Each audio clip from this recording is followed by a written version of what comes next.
very much. Yeah, it was actually a good learning for us.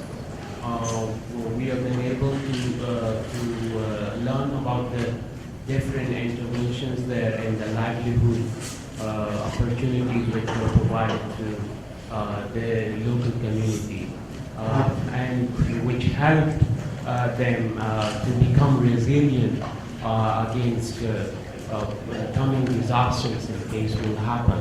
So also, especially the second project which was presented, that was also like on the biodiversity conservation of that paddy crops, which were very much interesting for me.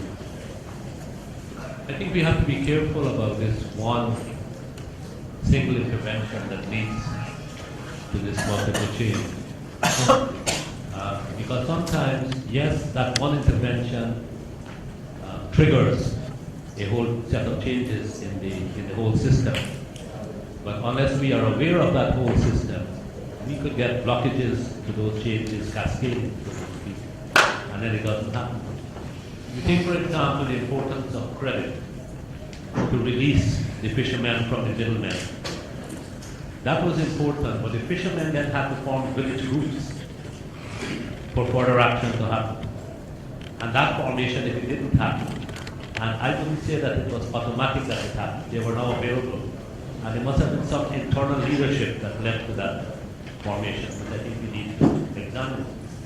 Also, on the men fisher folk, they thought about integrating market, credit, and savings with a system of fair pricing, and that made the changes. So it was clear that he was talking about integration of those three things. And there were a number of very important issues which I will come back to maybe and link to the rebuilding the MSMEs post-disaster afterwards. I saw linkages even between microfinance interest rates. In fact, I was pleasantly surprised to, that's why I asked the question as well, just to recheck whether I had heard correctly, that those interest rates were 16%. That's about the lowest interest rates in microfinance operations that I've heard of, which is a real welcome sign. But I believe the way it is organized, the administrative costs, the risk, and so on are probably much lower than a typical microfinance, because those two things tend to add up. The risk, the high risk, as well as the lack of collateral, and the issue of administration of all these microloans, they add up to produce very high interest rates. Of course, the microfinance providers tend to make a killing as well. But that's great, if we can get that kind of, and then link that to the kind of technology support he was talking about, as well as the debt repayment mechanisms. I think it is the linkages among all those things that really make for the change, rather than those single interventions. So while it might be true that a single intervention cascades, I think we need to really bear in mind how it actually works. Assalamu alaikum. Good morning. Yesterday, I was in a village. I saw the women fishing group. The group is very nice, and changing after the tsunami coming regarding to the home system is good. But one thing is, we find that there the people, they are not happy from the construction of the home, because I think, in my opinion, when the government and NGO rehabilitate this home or constructed new, they are not talking with the people, and they not take advice from the people. And also the style of the life. Every place have own culture, own system of the life. This is important. Another things I saw there is the fishing, drying the fishing. But the system of the drying is not safety for the health. There is the bad condition, because they are drying the fish and send it to the market. Maybe some NGO coming and they show how can they dry in a safety way the fish, because for us the human life is important. Thank you. So we visited Sneha, and one good positive thing is that federation. The federation of women we found is a very strong one, and positive factor is they have to develop the negotiating skill, and their bargaining power has been improved a lot, and there are lot of linkages has been established. So that is one of the positive aspects of the federation. And they have also one learning from us actually when occupational activities is concerned. So whatever activities they have been promoted related to fish and dry fish, it has a good return actually. It has a good dividend for individual household level and the community level.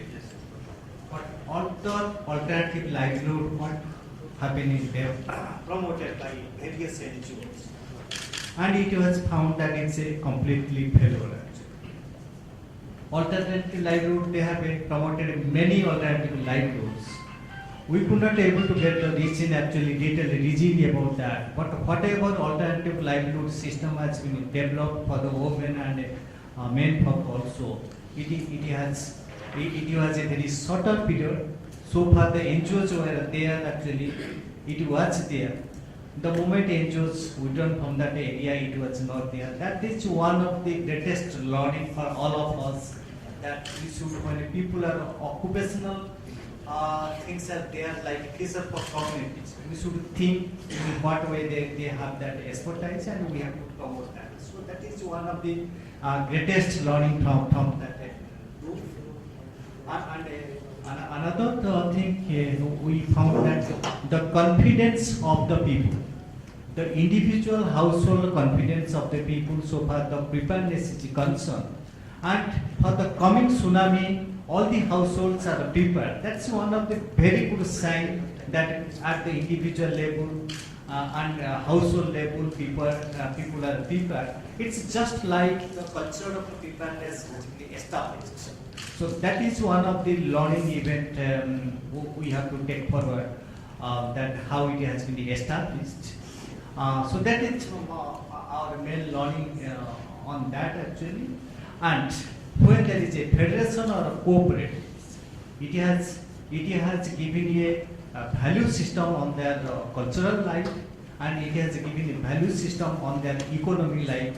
That's one of the important thing. And their bargaining power has been improved like anything else. That's Well, I had two major lessons from yesterday. The first is always sit in a bus with Astruji and Nazia, because they're the best singers in our group. And the second one is, going to Sneha, one thing that was very interesting to me is the whole perception of risks.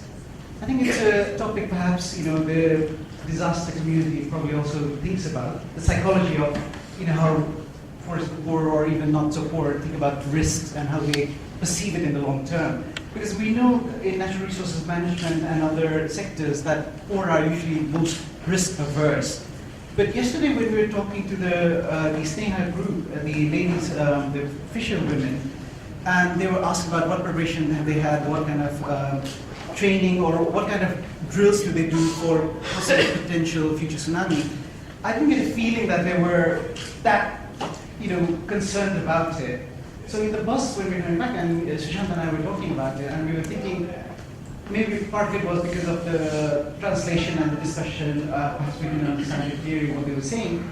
But at the same time, could it be that because of economic empowerment and the fact that they've had now more social capital by linkages to NGOs and other support agencies, they feel more secure that should anything else happen in the future, they're more guaranteed of support anyway. So their sense of perhaps risk has gone down. So, so is that good or bad? I don't know. But I think this whole idea of perception of risk and how it might change with economic enhancement and linkages, or with an experience of past support, how that might change within the community, is a topic I think we should also think about a little more explicitly. Both the economic recovery, economic development, and social organization, they go together.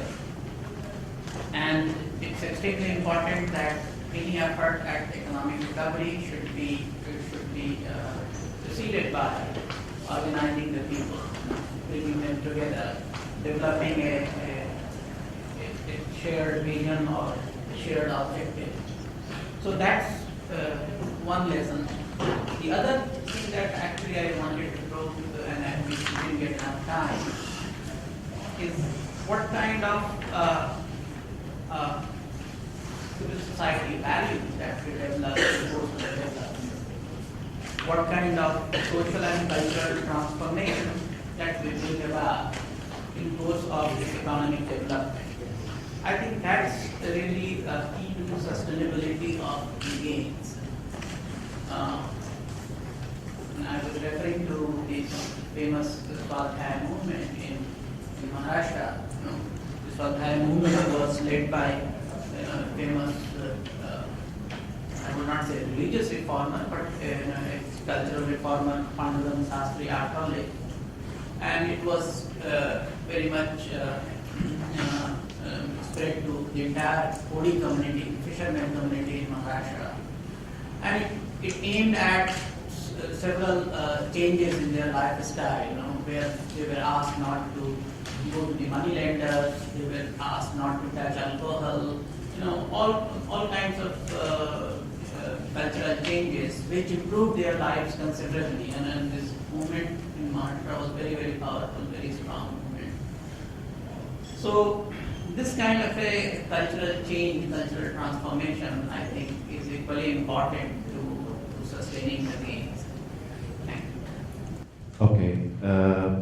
My lesson learned yesterday is just, maybe it's not directly related to the economic, but it's related to the typical problem of the relocation process from the people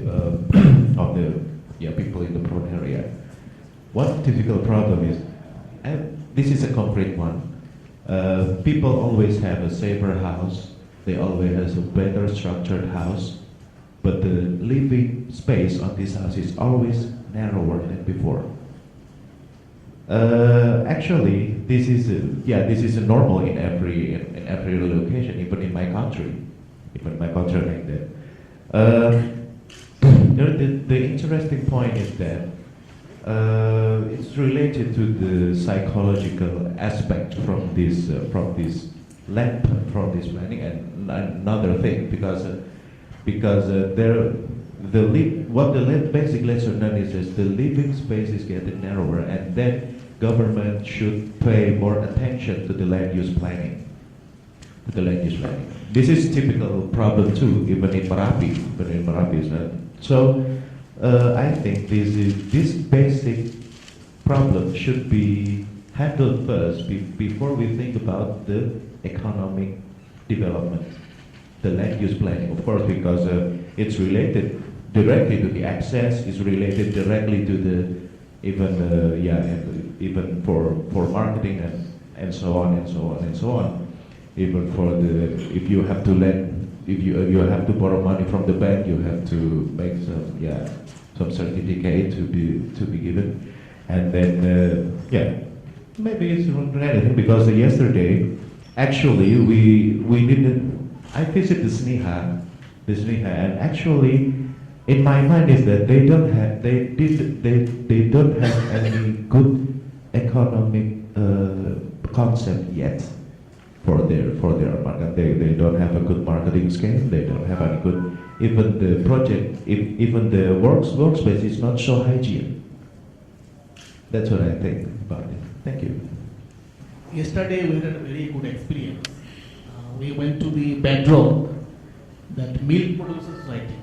There we have observed very good things. Women participation. Women are participating in large number, and they have a very good leadership. And due to that leadership, their production unit has increased to 150 liters. That is a very good positive sign. Earlier they had no dream. Now people are dreaming how to go ahead. But the basic problem which we have noticed is that they don't have the veterinary facility. Veterinary doctor is not available. And there is scarcity of rainfall and scarcity of water. These are the basic problems. If these problems are addressed properly, I think they will get a very good boost up in the productivity and the development activity. Thank you. It was a good learning visit yesterday. What I realized, like when someone or the group of people, if they are hungry, the opportunity for any kind of social construct or discourse would be primarily negative in character. But after building a successful income earning activity, this is the right time. I think I was also sharing the same thing with Krishnaji. If we do not get into engaging them, we saw a lot of cleanliness and all that. You were not smelling the fish also. So that shows a good sign, like people have done substantial progress in terms of earning income that has brought in change in the condition of the people. But this is ideal if you do not engage with the communities in terms of other opportunities of education and health. There will be every possibility of relapsing into same kind of subjugation would only change the character or the nature of the person who was earlier another group of middlemen. It would be otherwise the same category of people who come up from the same society who would start exploiting the culture of the silence of the rest of the people. If you do not engage with the rest of the communities in terms of asserting their rights through education, we cannot bring any kind of whatever changes we have brought in. There is every possibility we would relapse into same kind of situation, which would once again bring in subjugation of the masses. Maybe few leaders would come up from the same society. That would not be a very substantial change. What we had seen, only the nature of the face of the exploiter would only change. If you do not bring in the changes of the potential of the intrinsic values people have through education and cultural, maybe extension programs. I think this is the right time we should get into that. Yesterday I went to the sixth project of the fishery. Having worked with fisher people for the past 10 years, I know that it is extremely difficult to set up a cooperative society, and the manner in which they could get all their fish produce together and bypass the middlemen at the local level. This is amazing. They are talking of something like 4 or 5 lakh rupees of produce every day. It will probably has required them a great lot of effort to see to it that some of their cooperative society members are not broken away by the middlemen, which effort must have been going on for a long time in that area. Also, especially for fish societies, as different from milk societies, the fisher people are very vocal, and if there is the slightest amount of intransparency, if there is not sufficient transparency, then the fish societies just break down like that. So for this society to have worked for so many years, 10 years or so, and at such high levels of turnover, it must have required a great lot of effort than what we could get from the people.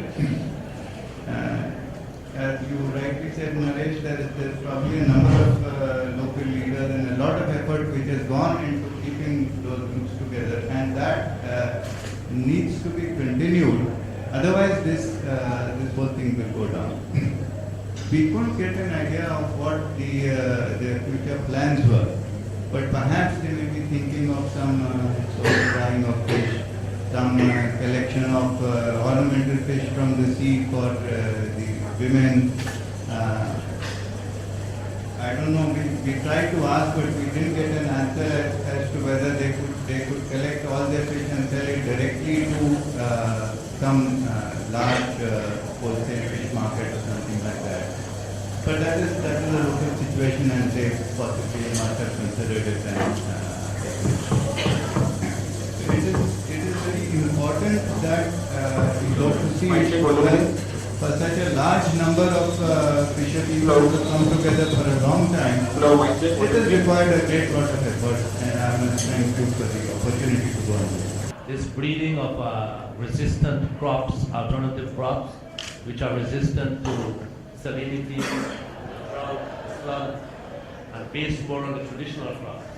That struck me as very strange that you would have to have an NGO doing this work.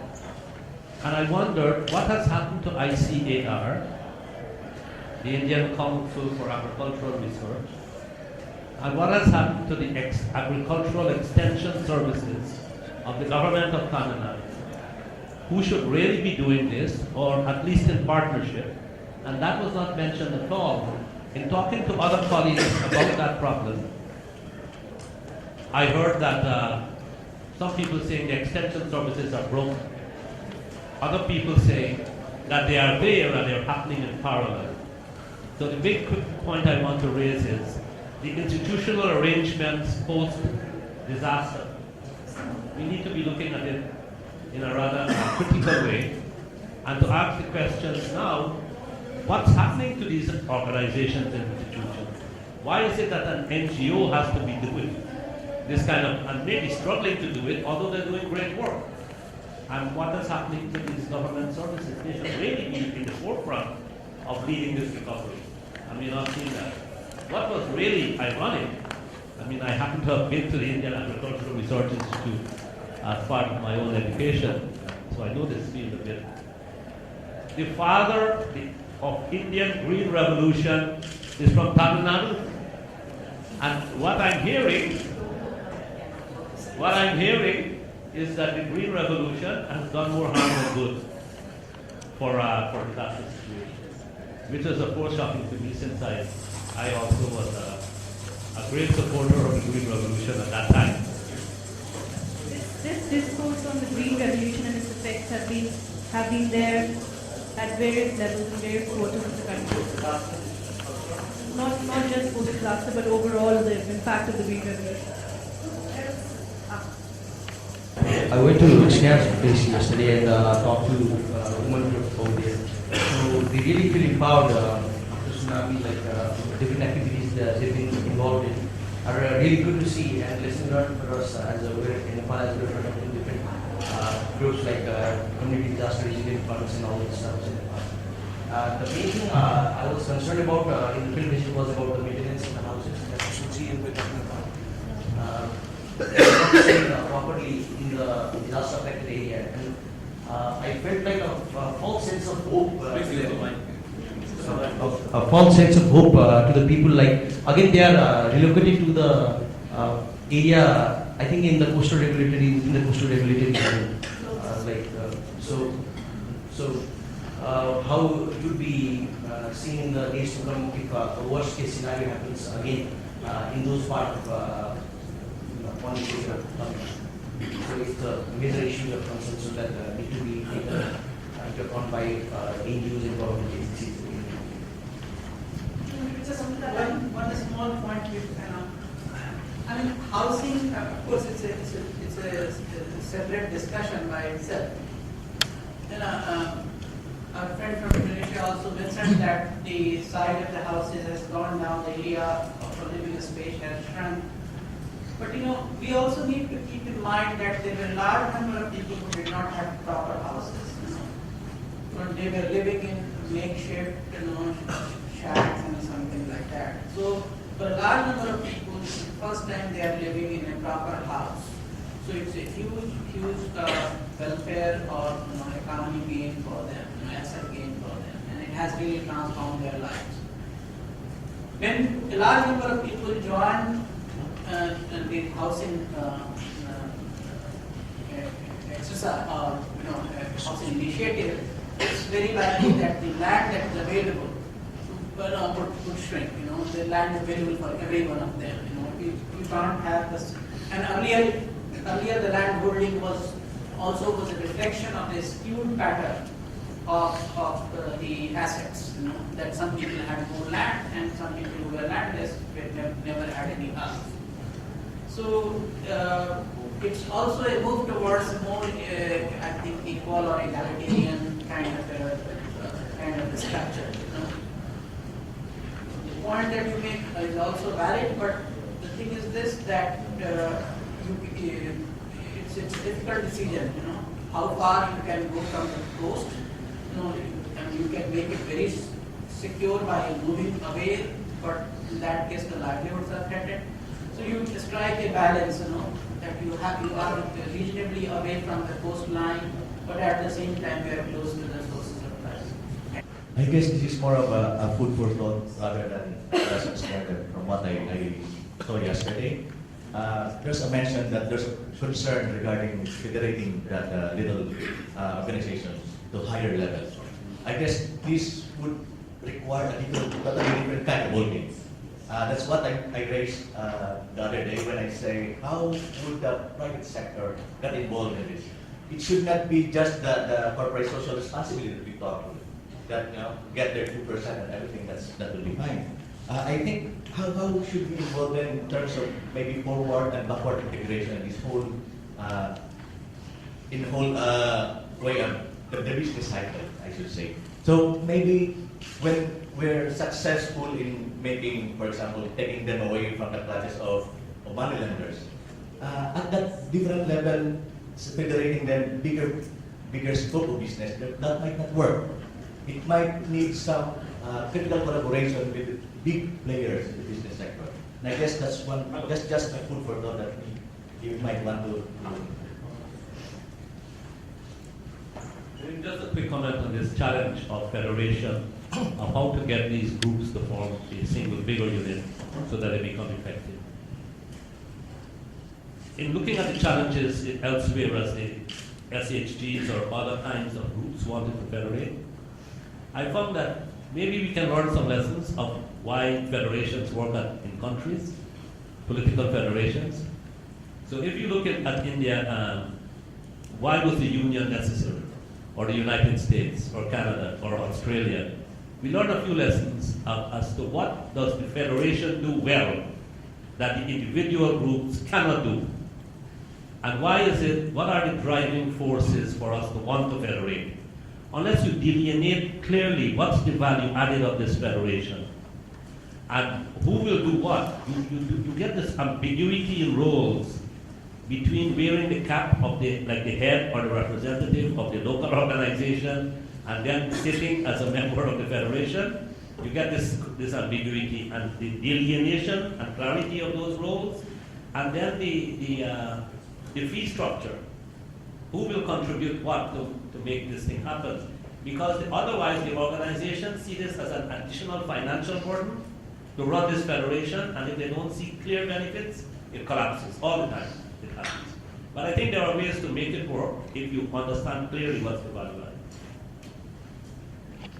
In fact, in Tamil Nadu, fishermen's federations are very well organized, and they are one of the biggest lobbies today in the state. They have a lot of political clout, I tell you, because across the coast they are extremely well organized.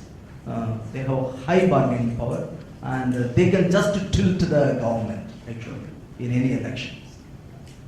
And just for a point, at that level they don't even think of their religion or their party affiliation. They can just tilt. Here alone, both the governments, we have just two parties, either keep shifting, but then the fishermen's allegiance has been key factor in bringing down our governments. One is regarding the absence of government in the four presentations that we saw. In my view, actually, it is a very, very welcome sign.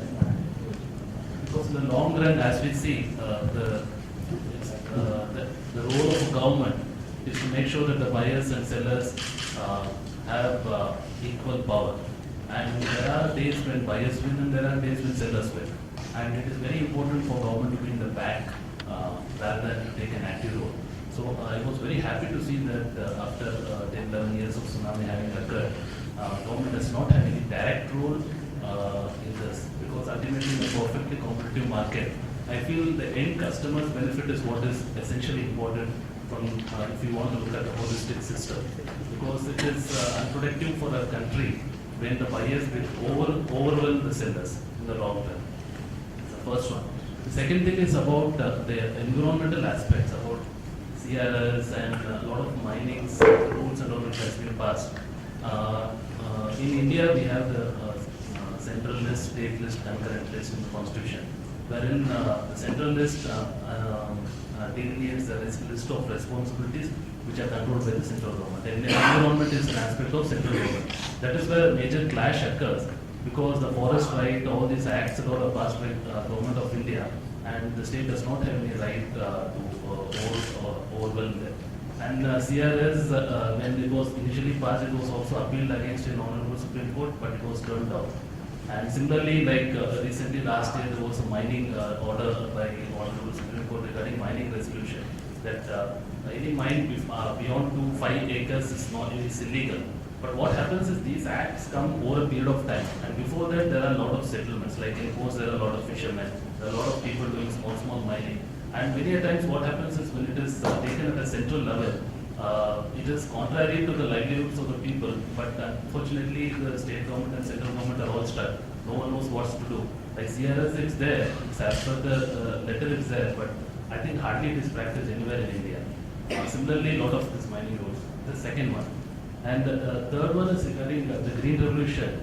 When actually during 1970s when the Green Revolution came, when Indira Gandhi government had launched it, the aspect was for a country of 70 crore population at that time, we were actually buying rice. It was a huge insecurity and we did not have any money.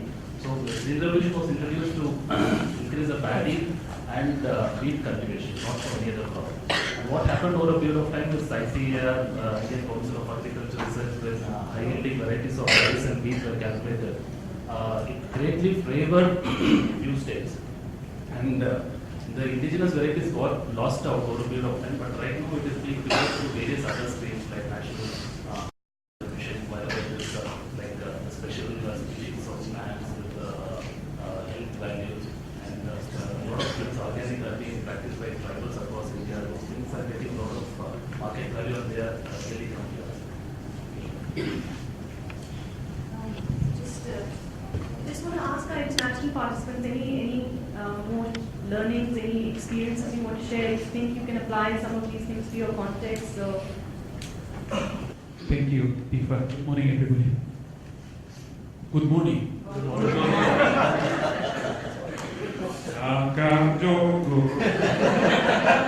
To wake everybody up.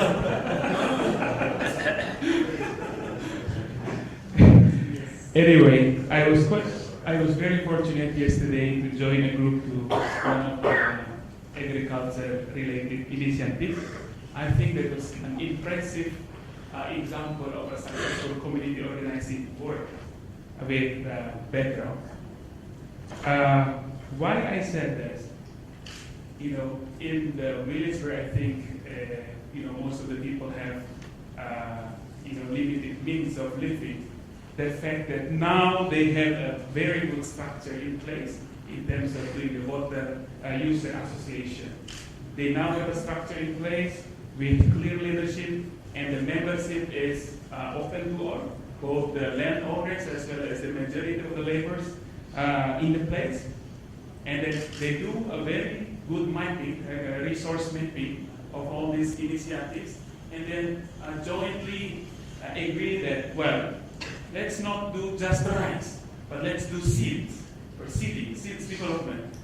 We've now at a very impressive price, 50% higher price than the local paddy, So 15 rupees, 10 rupees, I think this is a very good idea. Meaning that if the Farmers Association decide that with the same resources, let's do more. Simply coming up with this idea of producing seeds, making it available locally, accessible locally, and with a much better price, it does certainly give a very good, benefit to the members of the organization. So, but of course, there's always challenge, and one of the many is how to fight against pests that always come. I think that in organizations in the local areas like this, although they want to go as a strong self-help group, external assistance is still necessary. I think in this case, maybe the government's agriculture department, if only the government can activate an effective agricultural extension services, that would certainly solve the problem. This initiative will certainly be sustainable because they do organizing themselves, they do come up with good ideas, but they cannot fight against pests effectively simply because new technology, new ideas always generate new challenges, new pests. maybe that's the law of the nature. And when the law of the nature is beyond the local forces to address it, there we need the government with all the resources to be able to address that. I have two questions though for my colleagues at Bedrock. Maybe our friend here can answer. I was curious, all the explanation was done in local language that not even my Indian colleagues understand. How the idea came in the first place. I think that's a novelty. For us it's a big lesson. If only we could have the horizon of ideas that can come to that conclusion, that would be a big learning for us. And then the second is, what's going to happen if Bedrock pulls out from this intervention? I didn't have the chance to ask this, but if they have ways to sustain it, I think it's a very good lesson. For us, it's also an inspiration. Thank you. First, I guess I'll answer Bedrock's question. You were asking how did the ideas generate. You'll be very interested to know that it came up from the people themselves. Because they were actually the water user associations, and we had completed desilting and all those activities. Now, and it was a vibrant organization which we knew that if it is not active, it will just fall apart if it doesn't meet. So in order to keep them active, we looked at how best could this be used as a platform as a catalyst for change within the village. And by default, all the water users were farmers. So then we asked, what would you require? What next do you think you can do to make it there? And then they were talking about farming, what are the issues that they have with paddy cultivation, of which first and foremost was lack of seeds.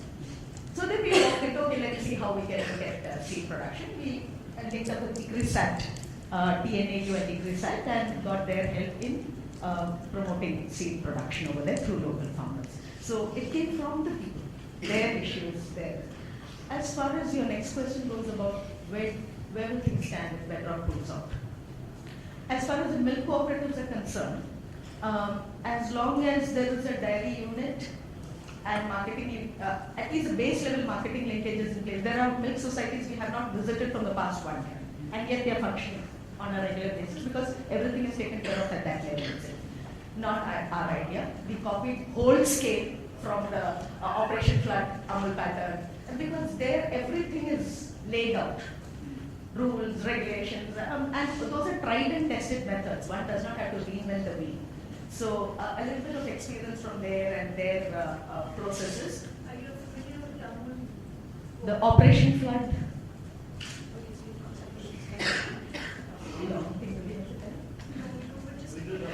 It is basically something that had started out in mid-60s with Dr. Kurian, Varghese Kurian, who spoke about collectivization as a means of building up market linkages and empowering the communities so that they have the choice of decision making, basically pricing. That is the issue which we need to be talking about. So there what he did was, from a production area, he got all the farmers together and sold it to Bombay, which was the closest, and it was a metro, and it worked wonders. Also, there were other things, and this is what led to the setting up of the National Dairy Development Board. And they started Operation Flood in almost all states of India, where all these things, the principles, the bylaws, right from the village level society to middle level regional cooperatives to federation level, everything was set out, and all that we had to do was just copy, because these are tried and tested. So this is also, and I happen to belong to that genre of things. So this is what was copied in the cooperatives, milk collectors, except for the legal part of it. So nothing will happen over there. It will be robust, it will still continue. Even if Bedrock is not there, it will continue. Not so in the agriculture sector, because we need to do a lot more. And those are also to do with the policies and all that in place. So answering your question about why should the NGO be looking at these things of seeds, ICAR and TNAU has spent a lot of money in developing different varieties of paddy. We agree. But those varieties of paddy are things like, oh, this will make good idlis. It's a South Indian dish that you ate, that white cake. It will make good idlis. how much can you sell for rupees? So why there is no connect between what is happening in the research sector and what is happening in this sector. And in the local sector, unfortunately, Nagapattinam and the coastal places are so minute and the people there are belonging to the...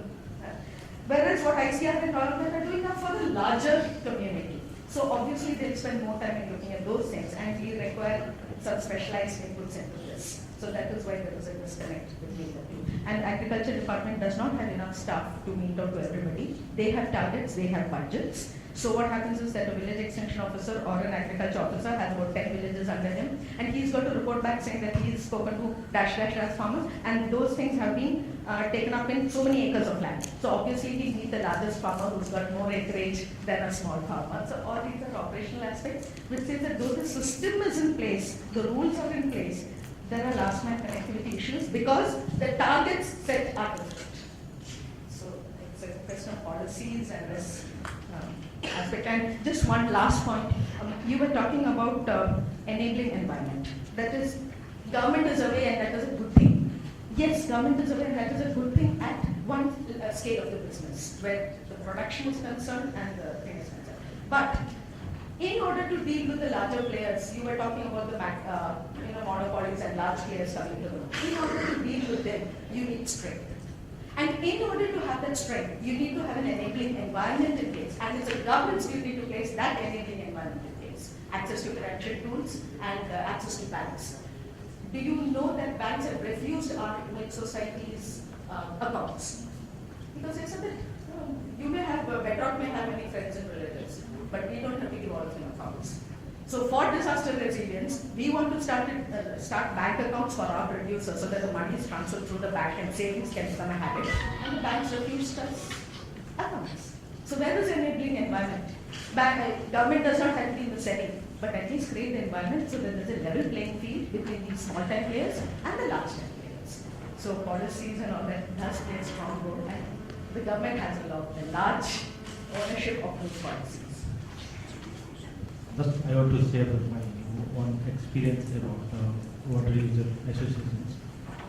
I worked in the capacity build-up and water user association in Nepal. Yesterday I heard that there is a problem with the money issue.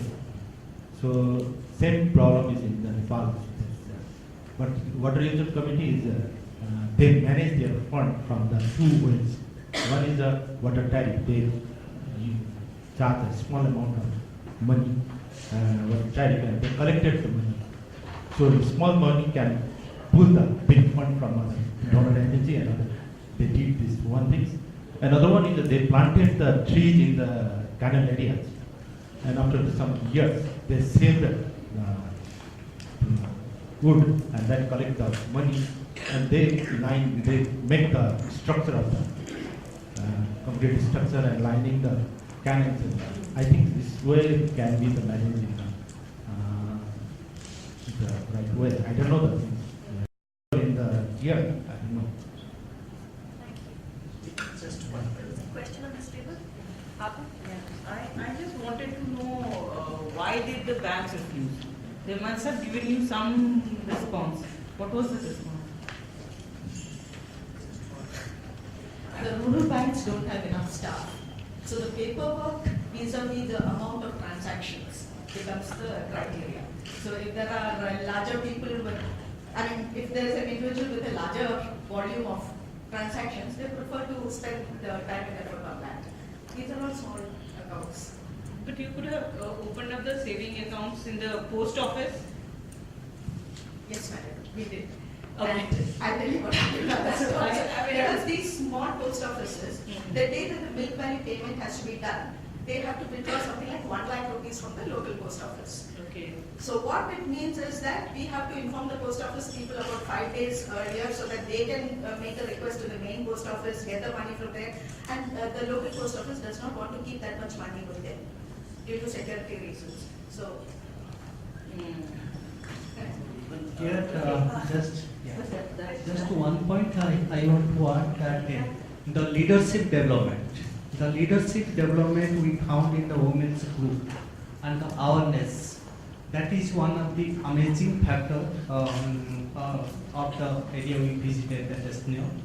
One of the interesting that when our Indonesian friend asked about the say house pattern and how you are comfortable with this house, all these things when he asked, there was a question from the target community that my friend, you have a more disaster, you have a more tsunami than us.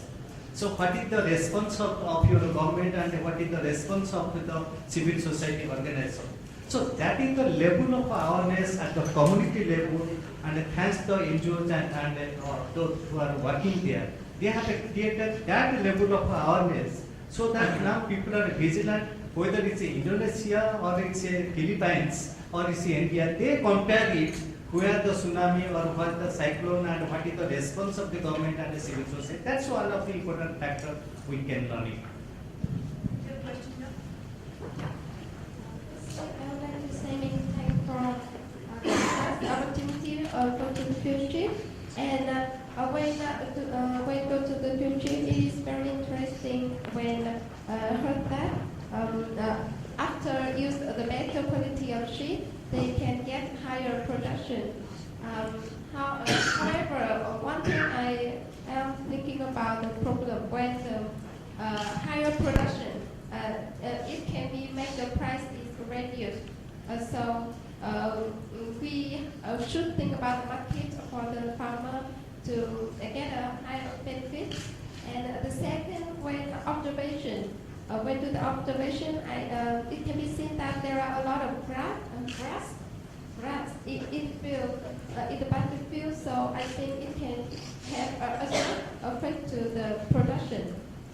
And secondly, I wonder that after NGO organization finish the project in there, and then the activity can be maintained or not. Because after finish, so the farmer can be do not have technical support. Also, the finance and the activity is very difficult to be maintained. It is one of experience from Vietnam. There are a lot of NGO organizations and they do a lot of projects. However, after they finish, the activity is stopped. And so now we have a different approach. We NGO cooperate with a government office and they do the project, follow the provincial level to district level and community level, and then our local authority will have a decision or make policy to maintain the activity, and as well as the activity in other areas. Really found our visit to the coastal area useful, and some of the points have been covered by colleagues who accompanied me. And I must say this was very useful, despite the fact that the language was a problem, but I think we could get the essence of the various interventions which have gone into all what we saw after the tsunami struck that area. The kind of information we collected, I think it's almost 7 years that these houses came up. The quality of the houses, etc., is reasonable, appropriate, given the circumstances, or based on the demands, or based on the investments available at that time. So that response, either from the government or from NGOs, was okay, given the situation which these people or communities faced at that time. But there are several other questions which are in the context of calling this as a win-win model, calling this as a most appropriate practice in terms of economic recovery, or to validate it as a model. Because from my point of view, I feel that while, and also in the context of livelihood, the promoting the livelihood, incomes, increased incomes, etc., etc. For example, they have the assets, but the maintenance of the asset, house, whatever has been provided to them is an asset. But the maintenance of the houses, should it be community-led, or is there a role for the district administration to provide that? Who would do it? Because already we could see signs of decay, and unless these are maintained properly, they will certainly lose the life, and the life will get shorter. Second was access to the basic infrastructure, whether it is power, water, surrounding, solid waste management, all the other things, health centers, I believe that there are hospitals being run by the government, but I don't know. Then the diversification of livelihood, I think the main source is, the fishing. But what about the other livelihood sources? I think this is a productive resource. Their economic conditions didn't look too bad. I think they are all APLs. I can't say that those were BPL population, never. Well fed, and the expression of the faces, they look quite happy. Then they were a happy community. I can say they were a happy community. The capacities to manage also. Now, if it has to be community-led, then do they have those sufficient appropriate capacities? If there are capacity gaps, then who would who would hold their hands? Because NGOs came and they did their work, and now there may be very sporadic engagement of NGOs. I also understood that the institutions of local self-governance, whether it is panchayat or whether it is urban local body, I don't know, it must be a rural area. So therefore, but I was told that there are some local self-managed kind of group of collectives who just sit and talk, but then at the same time there was a beautiful park which needs to be maintained, it can be used as a playground. So then I do not know whether there is any support from the district disaster management authorities, DDM, and whether should it not be from them. So in terms of a long-term recovery model, and as Krishnaji said in the beginning, all that I found those as missing link. So when we will sort of work on our case study, we will have to take those into account. Last but not the least, there is one very important point which I want to raise, not for discussion, but ultimately it's the delivery of services to be provided. It's both demand side issue and the supply side issue. Access to basic services, they need, so people should pose demand on them, then the administration should respond. But in between there are NGOs who are basically linked between people and the government. So we need to see, whether that link is the entry point in this case, or there are other entry points. Thank you. Thank you. I may request everyone to hold off on questions. We have a special guest with us. Yeah, I'm very happy to introduce Mr. Kumar, who is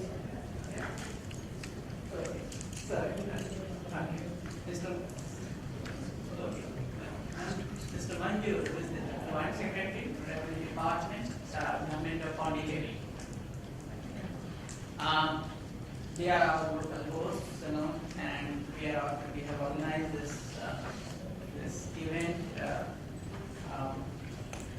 in Pondicherry, keeping in view that this was also a place very much affected by tsunami. A lot of rehabilitation recovery efforts have gone on in this territory.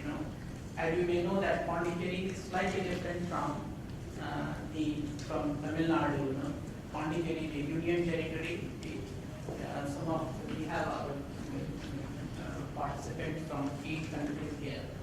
So I would like to explain that India is a federation of the states, or union of the states, but we also have a few union territories which are administered by the Government of India. So Pondicherry is a union territory, and there are many historical reasons for Pondicherry to declare a union territory. So Mr. Manjuri is here representing the Government of Pondicherry, and he would like to speak a little bit about his impressions of the recovery and rehabilitation efforts that were organized in this union territory after the tsunami. So I welcome him, and I would also like to tell you a little bit about this training program. We have organized this training program on economic recovery, and it focuses on livelihoods, climate change adaptation, and resilience. We have 20 participants from 3 countries in the Asia Pacific region, and then we have a number of participants from within